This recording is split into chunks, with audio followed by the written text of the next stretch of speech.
there's a change in the air, and I'm hoping that it's real. I hope that it's not just a passing fad or something that we're doing, that this isn't the cause of the moment, that we're actually going to face the systemic racism, barbarism, segregation, and genocide that we've done in the past and actually come to terms with it as a society and find a way to equitably and with justice and compassion to move forward. All that's happening as the backdrop as I'm working on the world building for a contemporary urban fantasy that takes place in the United States. Wow. Yeah. It's kind of thrown me for a loop. And for those of you who are joining me in World Anvil's World Building Summer Camp in July, let's talk about how we build a world as our own world is changing so rapidly and inviting us to ask so many questions we've never asked before on today's episode of Project Shadow. Can you hear me? I have something to say.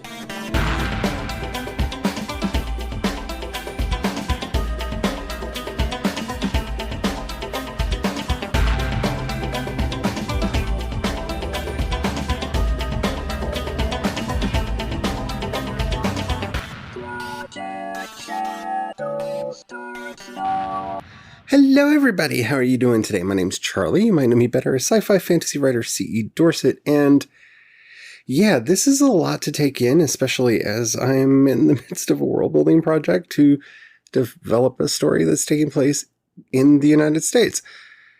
And I have made some decisions, and I want to start there.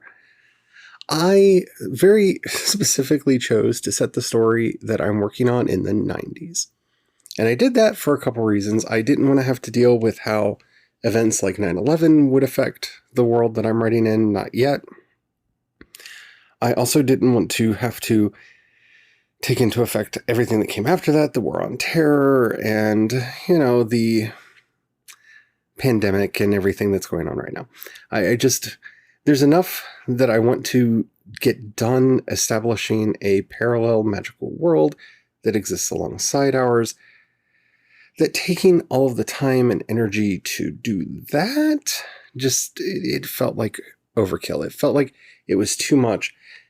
And so I've decided to set my story in the 90s. And that's partially because of my own nostalgia and the fact that I really miss that goth subculture that I came up in the 90s. And it really fits the story and the setting that I'm wanting to write about. So I hope by doing that, it doesn't look like I'm trying to dodge what's going on, because I'm not. It's just, I want to get the world established before I have to deal with other issues that are coming down the pike, especially because there is a possibility in one version of the setting Bible that I've already written, there's a chance that the magical community might get exposed. Dun dun dun. And if that happens, that's going to take me much stronger in the world of alternate history.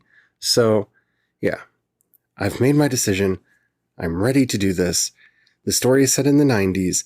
Now let's start developing the races and cultures and ethnicities of this other world.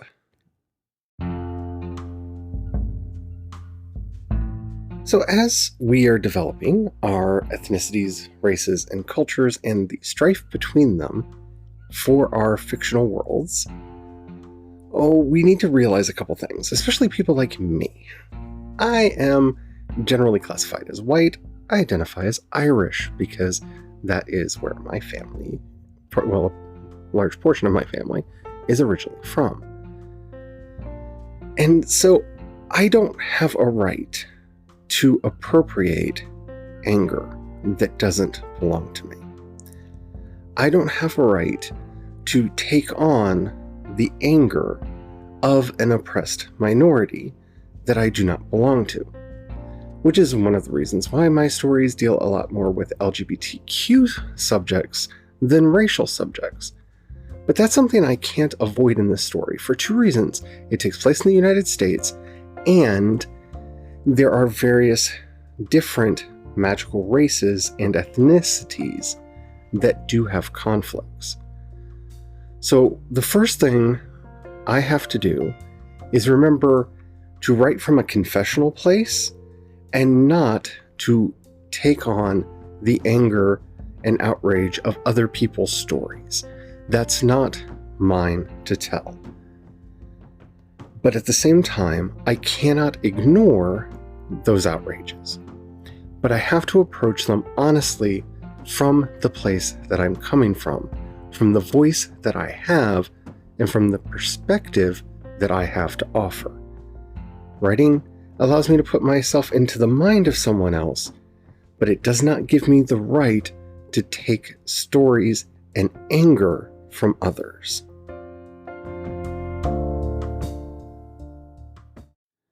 So how do we write from the points of view of our characters without appropriating the anger and rage of others? This is something that I know I'm not going to be perfect on, and I am not expecting you all to be perfect on either. But what's important is to write with the voice of that character, from that community, understanding their culture. This is what sensitivity readers are for, should that be necessary. It's one of the reasons why I have, at this point, decided to shelve some of the ideas that I had for some of the Native American characters in the book, because I'm having a difficult time getting access to information about the nation and tribe that lives in the area, and I don't want to do anything harmful. And that's the main thing that we have to just take to heart. We need to do no harm. As long as we're at least trying to do that, we have our hearts in the right place, that puts us on firm footing moving forward. But we do have to understand that just because we're trying to do the right thing doesn't mean we actually are. But be honest from the characters' perspectives. Be honest from the world's perspective.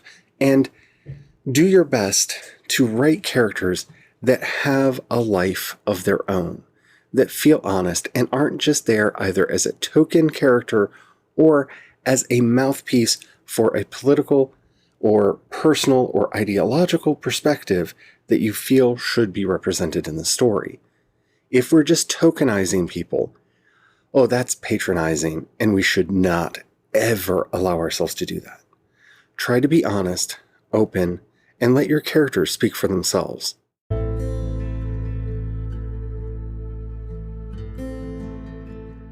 The biggest problem for us here is trying to do realistic world building, because the first thing that you have to understand as a writer is that you are not trying to capture real life. Real life is boring, real life is confusing, real life does not have narrative structure or plot. It may feel like it may look like it, and those tools may be helpful for us to understand our lives, but real life is a lot more messy. Our stories need to be about something, and so we're going to be paring things down.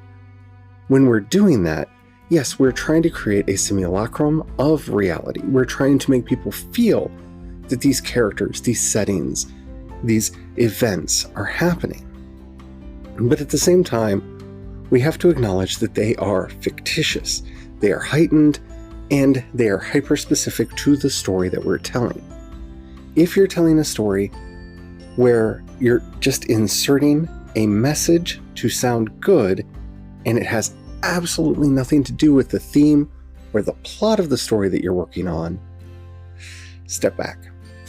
Be very careful, because that can come across as extremely patronizing as well. We're here to tell stories that are complete, that are full, and that are rewarding for our readers.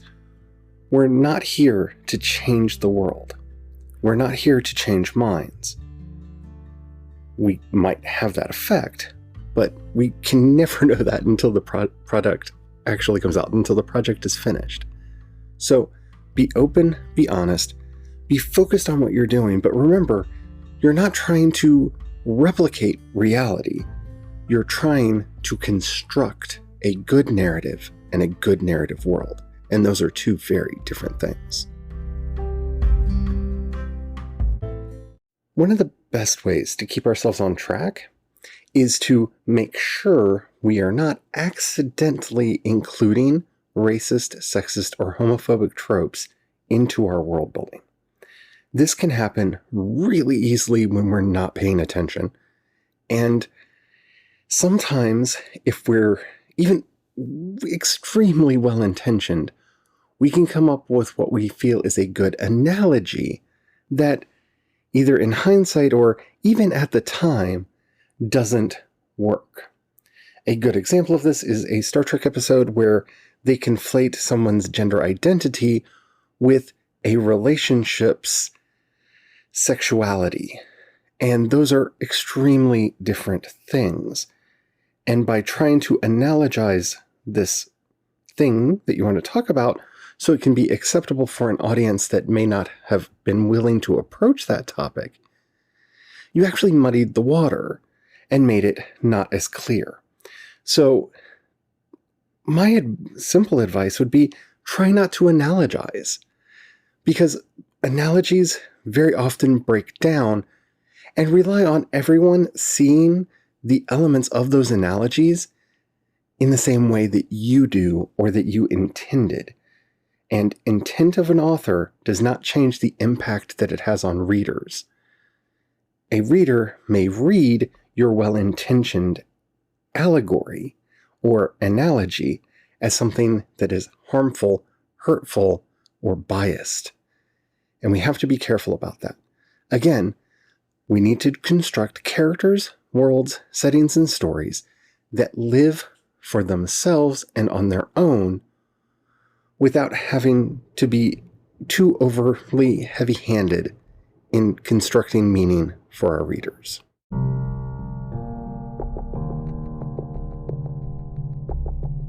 A very good example of this is J.K. Rowling's Harry Potter books. And while I feel like it, and I know she feels like, people like me are dunking on her a lot, the analogies that she utilized in the Harry Potter books and that made it into the movies show how this kind of analogy can really be harmful if it's not thoroughly vetted and thought through. You see, Voldemort and the Death Eaters believe that purebloods, people who are naturally born with magic, are superior to muggles who are born without magic, or muggleborns who spontaneously have magic. And I can see how she saw that as a problem and introduced the idea of the squibs. Well, sometimes in a pureblood family, people are born without magic. So a squib is to a pureblood what a muggleborn is to a muggle. The problem is, in this racialization, we're saying some people are naturally magical, and the other people, well, every now and then one of them gets lucky and has magic. And that is problematic. It is actually giving a validity to the racial bias of Voldemort and the Death Eaters, and that is problematic. The same is true with her use of lycanthropy as an analogy for AIDS, because she makes one of her main werewolves a character who likes to seek out small children to infect them, and talks greedily about what they like to do to small children. This makes werewolves a bit creepy and homophobic when you understand the analogy she was going for with them. Now, having said that, many people saw what she was trying to do and actually took the right messages out of those books, that people should be allowed to be themselves and not be judged for the circumstances of their birth. But that doesn't take away from the problematic nature of those depictions.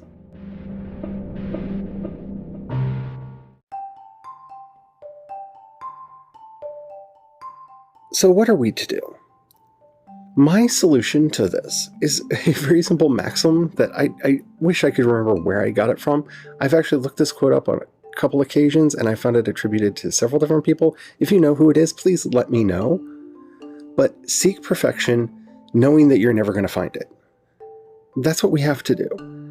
I want my stories to be perfect. I want my worlds to be perfect. I want people to love them and care for them and enjoy them as much as I do. I know that I will never reach that level of attainment.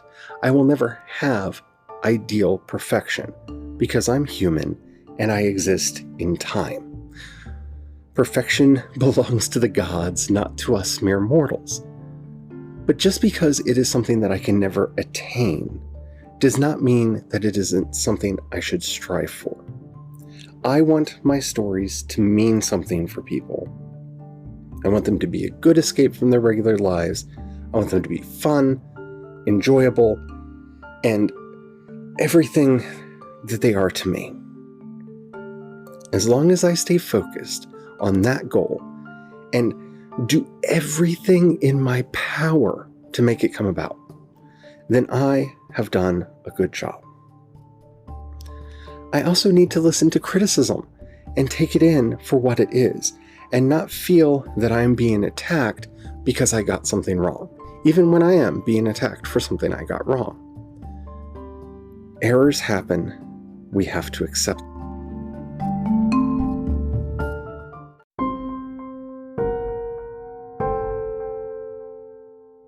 So, as I'm working on this world, I got an idea for a couple short stories that I could write. You know, folk tales that the characters in setting would have been raised on. Stories that they would have heard as children. Stories that would have meant something to them. And I thought to myself, you know, I should take the time to write them, because then I will have a better understanding of the world, the characters, and the culture they grew up in. So I did. I've at this point of recording, I've written one of these stories, and I love it. I think it's really, really good and extremely preachy. And that isn't exactly what I was going for. I don't want my setting to come across as preachy because, again, I want it to be fun, exciting, and an experience for people, not just me lecturing people. And this story has been a real tightrope for me to walk because it's a children's story. It's a fable. And as such, it has that moralizing that you would expect in a children's story. And I need to make sure that if I allow myself to do that, that it is in that context and not in the main story. Because what I found myself doing is working out my own inner conflict through the characters of the short story in a way that helped me understand the perspectives of the world. That's great, that's wonderful. Maybe in the edits and the revisions, I should find a way to tone it down some without losing that spirit that's in it. Because, again, preachiness wins no one over. You want people to enjoy your stories, not sit down for a lecture. I'm learning that the hard way.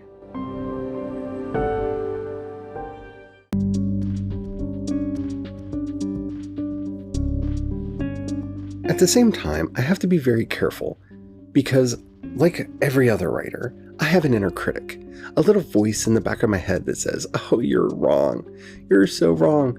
Nobody's going to like this. Why are you using those words? They're terrible. They're terrible." And in doing a story that I can see the flaws clearly in it, it makes that voice a little bit stronger and louder in the back of my head. But that doesn't mean I should listen to it, and it doesn't mean that I should give in to it. Because we are going to make mistakes. We are going to have problems. We can't be paralyzed for that or by that. You see, if I didn't do something because I thought I would be wrong, one, I would never write science fiction because I love physics, I love studying physics, I do not have a PhD in quantum mechanics.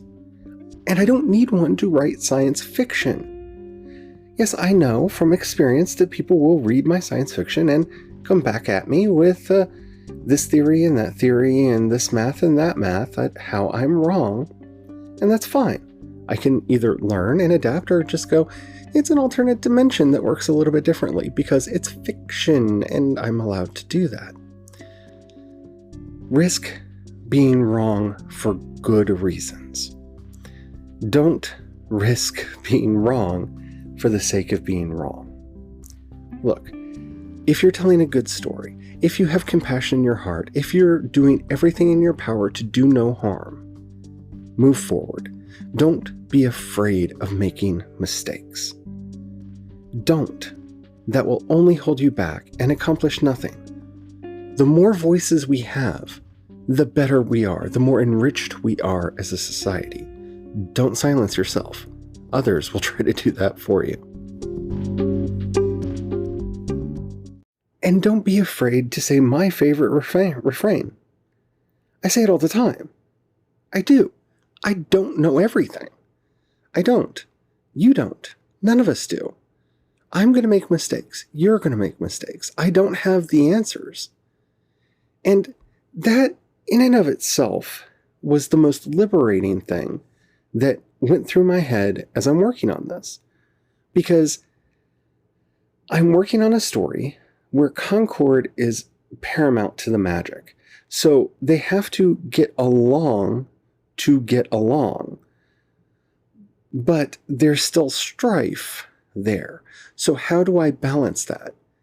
And initially, I felt this extreme pull on me, telling me that I had to have the answers, I had to provide the answers, I had to know exactly what was going on in the story at all times, and I had to be the one that made it work. And I don't. That's not my job. If I want to write Star Trek, I don't have to explain to you exactly how the Federation and the Earth Alliance itself got rid of poverty, crime, and war. I can just say that they got rid of poverty, crime, and war. If I'm writing a story that explores those topics, I can explore those topics. But in general, I don't need to know how they do that, unless it's relevant to the story. You see, this goes back to what we talked about before. We're not trying to recreate history. We're trying to tell compelling stories. Sometimes it's just enough to say that it is. And sometimes it's important to dig into it and do more. Knowing which time it is will save you a lot of heartache as you go forward on your projects. More than anything, we as writers, we as creatives, we as fans of fiction in all of its forms need more than ever to not be a part of the problem. I mean, think about it when the Foundation trailer came out, and people that I would almost bet you money had never read the books started complaining because they were seeing black and female characters, and oh my goodness, a black female character in the story. Well, it's going to require adaptation. One, because I don't know if you've ever read Foundation, but it skips centuries, often, and with reckless abandon. And it's an ideas hero story, and the characters are very secondary to how the story works. See, the idea of psychohistory is all that mattered, and the actual characters are just playing their role to show how that idea plays out. If you're going to do a TV series, well, you're going to have to actually create interesting and compelling characters, because that's how TV works. So we have to be part of the solution, not the problem. We can't complain about every little thing when, oh, they changed the race of a character or they changed the gender of a character. And at the same time, we can't hold ourselves back and be silent, because silence in the face of racism, sexism, homophobia, and transphobia is tacit support for them. You're either working to make the world better or allowing the world to stay as it is. And that's the path we have to walk together to get to the future we want to arrive at.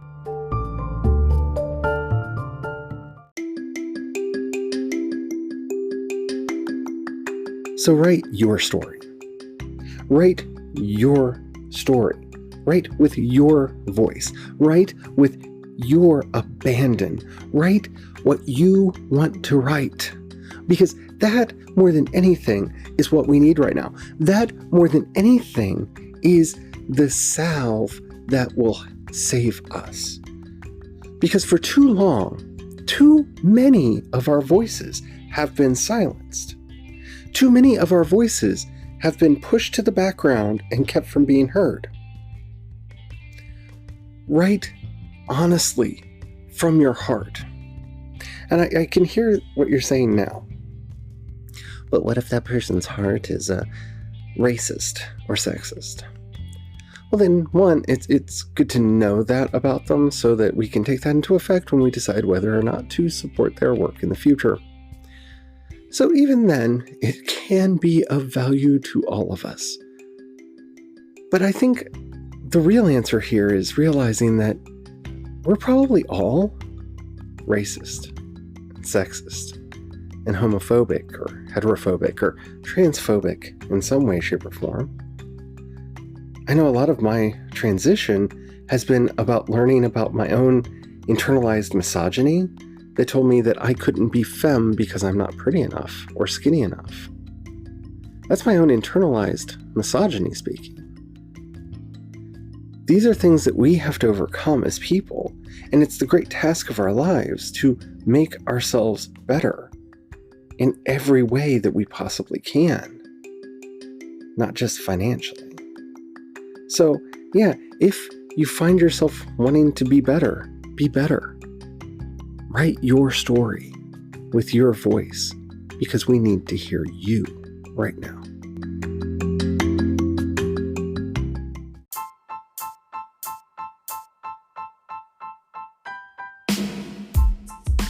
Don't be afraid. Just don't be afraid. Right now, there's so much going on to be afraid of with the pandemic and the civil unrest and the nudniks with guns running around doing things. It can be a scary world out there. We don't need to scare ourselves into silence. If you have a story that you think is the stupidest story in the world, that nobody but you will like, go ahead and write it anyway. Draw it. Sing it. Whatever moves you. Tell that story. Because it's yours. And whether or not you think anybody else wants it, we need it. Because you never know if those little quirks that make you feel weird, bizarre, that make you feel like an outcast, could be the thing that opens the eyes of others to see the world in a whole new way, in a way that liberates them from the chains that held them back, that makes somebody else feel like, oh wait, somebody else feels like that? Maybe I'm not the weirdo I thought I was. Maybe I'm not alone. Because of the many things that we can do to each other in this life, the worst one is the one we do to ourselves. When we tell ourselves that we're alone and that we're unloved, unlovable, and that we deserve bad things to happen to us. Those are lies from the pit of hell, and we need to overcome them for our sake and for the sake of all generations in the future. Tell your story. We need it.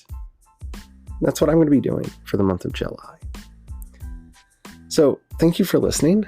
I hope you enjoyed this. This is the new format I'm playing around with for these weekly shows that I'm going to be doing at least through the month of, starting today and through the month of July, as I'm doing Camp NaNoWriMo, and for Camp NaNoWriMo, I'm doing World Builder Summer Camp, which you can find out more about over at worldanvil.com.